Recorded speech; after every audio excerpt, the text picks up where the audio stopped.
ननद का कमरा। चलो निकलो मेरे कमरे से। समझ नहीं आता क्या तुम दोनों को? 2 मिनट भी कमरा छोड़ती हूँ कि आकर धम से बैठ जाते हो बेशर्मों की तरह। वैसे तुम लोगों की भी गलती नहीं है। अब तुम लोगों की माँ ही ऐसे छोटे घर से आई है तो तुम में भी तो वैसी ही हरकतें आएंगी ना। आने दो आज सौरव और प्रेम को। तुम दोनों की अच्छे से पिटाई नहीं लगवाई ना तो मेरा नाम भी अनीता नहीं। ये कहकर अनीता अपने भतीजों का हाथ पकड़कर उन्हें अपने कमरे से निकाल देती है। अब बहुत गंदी बुआ हो, बहुत गंदी हो। आई हेट यू बुआ, आई हेट यू। हमने ऐसी कई कहानियां सुनी हैं और अपनी आंखों के सामने घटती हुई भी देखी होगी, जहां ननदों के साथ बहुत बुरा सलूक होता है और भाभी राज करती हैं। पर क्या ये हर घर में होता है? बिल्कुल भी नहीं। आज की कहानी भी इसी बात पर है। रेणुका एक बहुत ही छोटे से घर में रहती थी। घर में 2 बेटे और एक बेटी थी। रेणुका के दोनों बेटों की शादी हो चुकी थी और अनीता अभी कॉलेज में पढ़ाई कर रही थी।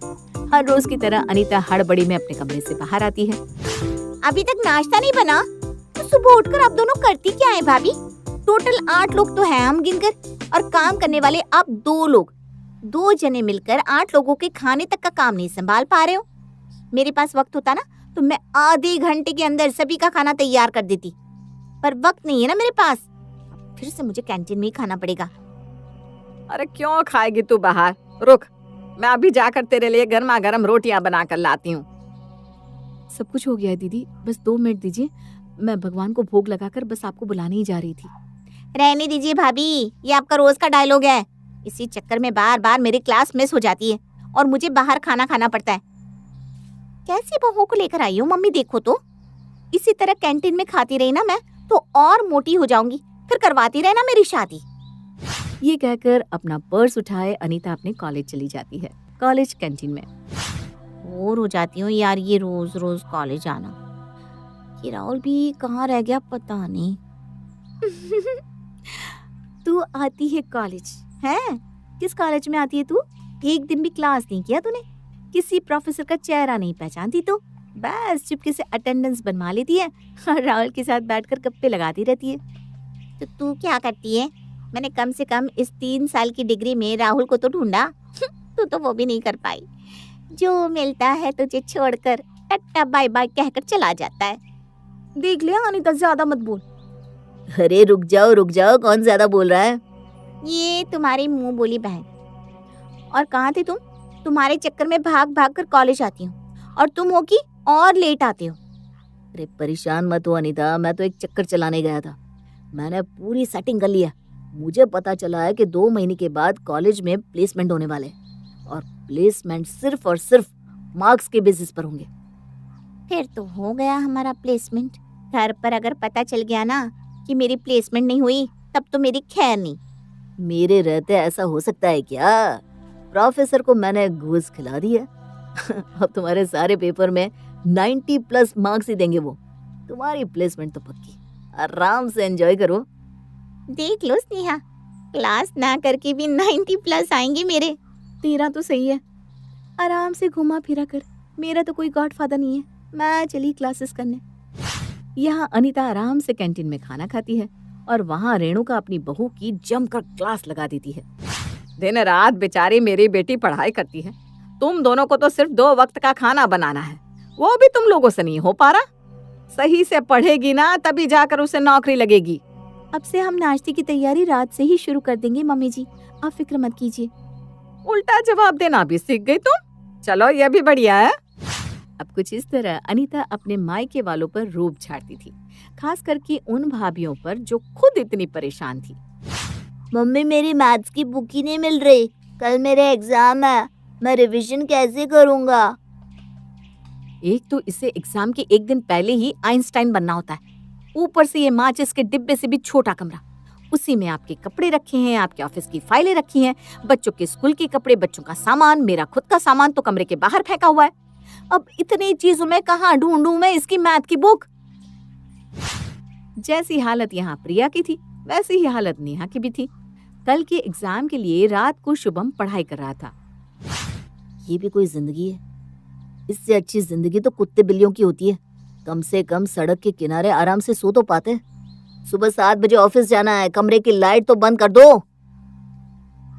अब एक कमरे में 3 लोग रहेंगे तो दिक्कत तो होगी ना। अब बच्चा पढ़ाई भी ना करे क्या? दीदी का कमरा तो हमारे कमरे से काफी बड़ा है और दीदी अकेली, वहाँ तो शुभम पढ़ भी सकता है, पर दीदी पढ़ने दे तब ना।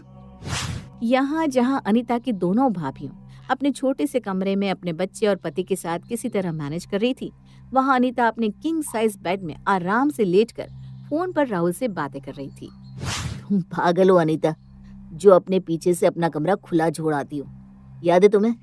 तुम बता रही थी कि तुम्हारी वो पिंक पर्स खो गई है। मुझे तो लगता है तुम्हारी भाभियों ने ये उसे चोरी कर लिया होगा। तुम जब कॉलेज आती हो तो अपने कमरे में ताला लगा कर आया करो। तुमने ये बहुत सही बात कह दी राहुल, ये तो मैंने सोचा ही नहीं था। यहाँ तो चोर घर पर ही बैठा हुआ है। अपने सामने तो मैं किसी को अपने कमरे में नहीं आने देती, पर पीठ पीछे हो सकता है यहाँ कोई लोचा हो रहा है। अब से ना मैं कभी भी अपना कमरा खुला नहीं छोड़ूंगी। और उस दिन के बाद से ही अनीता अपने कमरे में ताला लगाकर कॉलेज जाती। कुछ दिनों बाद अनीता की नौकरी हो जाती है। जो अनीता बिना नौकरी के इस तरह अपने मायके में हुकूमत चला रही थी नौकरी के बाद तो वो किसी को अपने पैरों की धूल भी ना समझे। ताला कहाँ चला गया? सारे के सारे चोर भरे बैठे हैं यहाँ, कोई भरोसा नहीं। वहीं ताले की दूसरी चाबी बनवा ली तो ताले को उल्टा घुमा कर मार के जाती हूँ, चाह कर भी कोई ज्यादा दिमाग ना लगा पाए। अनीता अपने कमरे में ताला लगा रही थी, तभी वहाँ प्रिया आती है। दीदी, आपका तो सारा दिन ऑफिस में ही जाता है, अगर आप कमरे को खुला छोड़ देती तो अच्छा होता, बच्चे जरा पढ़ लेते। आपने तो मुंह खोलकर बोल दिया कि कमरे को खुला छोड़ देती। अरे कैसे छोड़ दूं खुला भाभी? कमरे में लैपटॉप रहता है, कीमत पता है आपको लैपटॉप की? वो भी मेरा नहीं है, कंपनी का है। मान लो बच्चों ने खेल कूद में लैपटॉप गिरा दिया तो लाख रुपए कौन भरेगा? आप भरोगी क्या? भाभी, मेरी बोली जरूर खराब लग रही होगी, पर सच्चाई यही है। ये कहकर अनीता अपने ऑफिस निकल जाती है। शाम के वक्त गोलू और शुभम को पढ़ाने के लिए टीचर आती है और दोनों बच्चों को हॉल में ही बैठकर पढ़ाई करनी पड़ती है। सो गोलू, चैप्टर 1 निकालो। शिल्पा बोलना शुरू करती है कि रसोई से बर्तनों की आवाजें आनी शुरू हो जाती है। बर्तनों की आवाज जैसे ही बंद होती है, कुकर की सीटी बजने लगती है। ये लो, ये और बाकी था। कैसे पढ़ोगी तुम दोनों ऐसे माहौल में?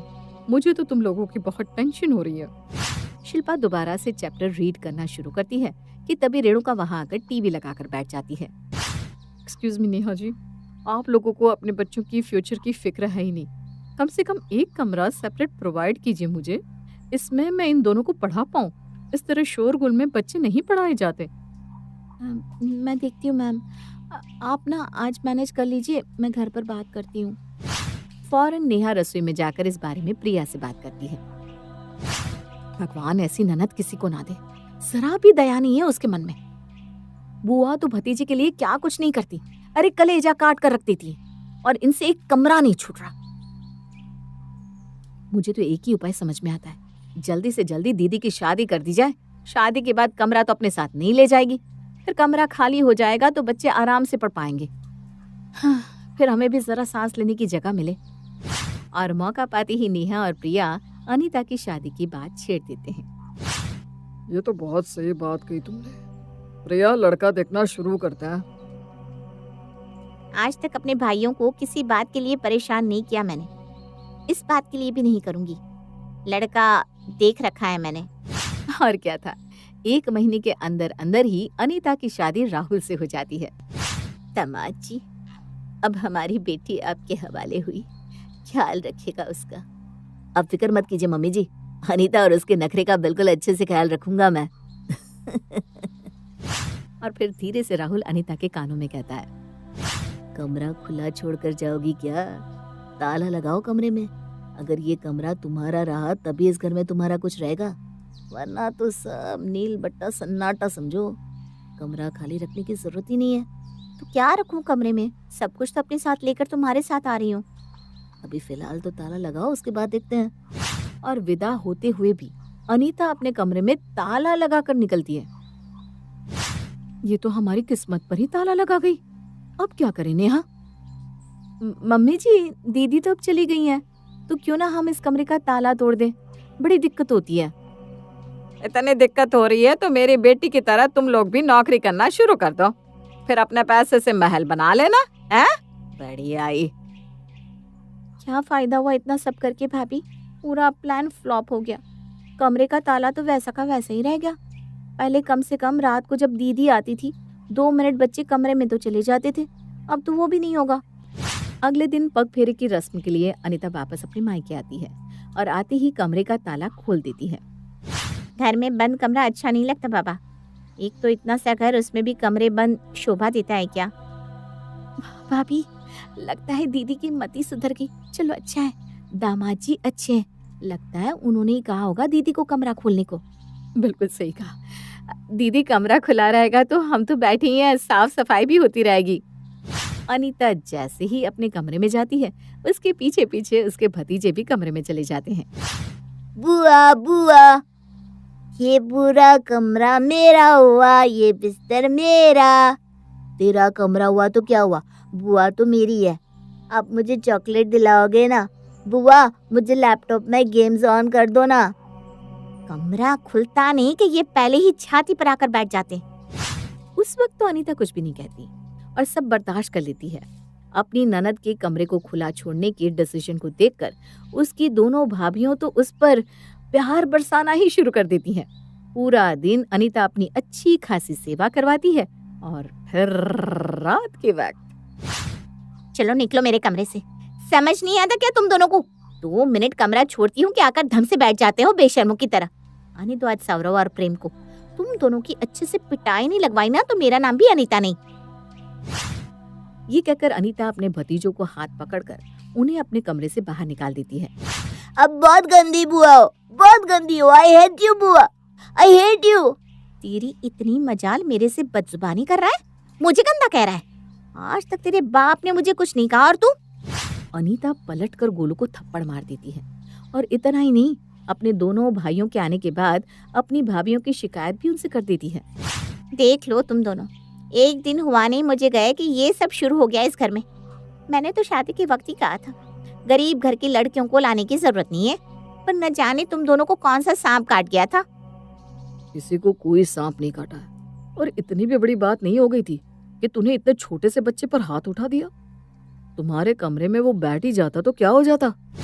गोलू को रोता देख पहली बार सौरव अपनी बहन की साइड ना लेकर अपनी पत्नी की साइड लेता है। ये सुनते ही अनीता कमरे में जाती है और राहुल को फोन लगाती है। देख रहे हो राहुल क्या हो रहा है इस घर में मेरे साथ? वो तो शुक्र है तुम्हारा कि तुम्हारी वजह से मेरी नौकरी लग गई, वरना ये लोग तो मुझे खाने तक को तरसा देते। मेरे रहते किसी की मजाल है क्या? तुम्हें कुछ कह दे तो टांगे ना तोड़ दूं सबकी। साला होगा अपने घर पर अब तो मेरी बीवी हो। तुम क्यों सुनोगी किसी की? तुम कहो तो मैं अभी आ जाऊं क्या वहां पर? और अगर मैं आ गया ना तो सीधा तुम्हें उठाकर यहाँ ले आऊंगा। पर ये गलत मूव होगा। तुम ना अभी कुछ दिन वहीं रहो और अपने कमरे पर सभी को अपना हक दिखाती रहो। बैठे बैठे खाना तो मिल रहा है, आराम से ऑफिस जाओ आओ। बस अपने पीछे से ना कमरे में ताला लगा कर रखना और हो सके तो जल्द से जल्द घर के पेपर्स बनवा लो और अपना एक हिस्सा ले लो। फिर तो मैं यहीं बैठा हूँ, तुम्हारा पति तुम्हारे इंतजार में। मैं सब समझ गई राहुल, अब तुम देखो मैं क्या करती हूँ। और अगले दिन से चीजें और बदतर हो जाती है। हर रोज वही तमाशा, हर रोज वही लड़ाई। शुभम और गोलू स्कूल से आकर अपनी माँ से कहते हैं, मम्मी कुछ इंतजाम करो ना। शिल्पा मैम ने कहा था कि वो अब हमें अपने कमरे में पढ़ाएगी, पर हमारे कमरे में तो बैठने की जगह ही नहीं है, सब कुछ बेड पर रखा है। मुझे क्या कह रहा है? अपने पापा से कहना, वो देंगे तुझे कमरा। मैं तो खुद किसी तरह यहाँ रह रही हूँ बेटा। छोटा सा कमरा है, हमें चीजें मैनेज करनी ही पड़ती है ना। मेरे दोस्तों का तो खुद का पर्सनल कमरा है मम्मी, और यहाँ पढ़ने तक को कमरा नहीं मिल रहा। सबकी किस्मत एक जैसी नहीं होती ना बेटा। ये सुनते ही अनीता फट से अपने कमरे में आकर कहती है, हाँ हाँ, ये कमरा नहीं हो गया, जी का जंजाल हो गया। सबकी नजर मेरे कमरे पर है।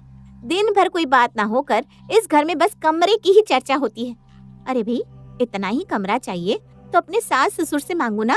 उन्हें कह दो चुनवा दे तुम्हारे लिए एक नया मकान। मेरा ही कमरा क्यों चाहिए भाई? तुम्हारे सास ससुर के पास भी तो कमरा है, उनका कमरा ले लो। वो भी तो 2 लोग ही है, क्या करेंगे कमरे का? ये सुनने के बाद अभी तक चुप बैठा राकेश कहता है, रुक जा, क्या कहा तूने? अपने सास ससुर से ले ले उनका कमरा। ये क्या कहा तूने? मैं तो समझ ही नहीं पाई थी जी। मैं ही पागल थी जो सारे काम अपनी बहुओं पर डालकर इसे पढ़ने को कहती थी। तेरे ही आगे पीछे दौड़ते रहते थे सब। अरे तूने किया ही क्या है आज तक इन लोगों के लिए और हमारे लिए? अपनी मर्जी की नौकरी कर रही है, अपने मन के लड़के से शादी कर ली और अब हमारा कमरा भी चाहिए तुझे? ऐसी बेटी की मुझे जरूरत ही नहीं है। और अब ये घर तेरा नहीं रह गया। जा अपने ससुराल जा और अपने ससुराल को संभाल। ये क्या कह रही हो मम्मी तुम? पग फेरे की रस्म के लिए आई थी ना तो बेटा, हो गई रस्म। अब धागे से भी पतला न के बराबर जो रिश्ता बचा है ना, उसको तार तार मत कर और अच्छी तरह से यहाँ से विदा ले ले। मैं किसी और के घर की बेटियों को इसलिए नहीं लाया था कि उनके साथ ये सब होता देखूं। और जैसे ही रेणुका और राकेश अपनी बेटी के खिलाफ खड़े हो जाते हैं तो अनीता कुछ नहीं कह पाती और उससे वापस अपने ससुराल जाना ही पड़ता है।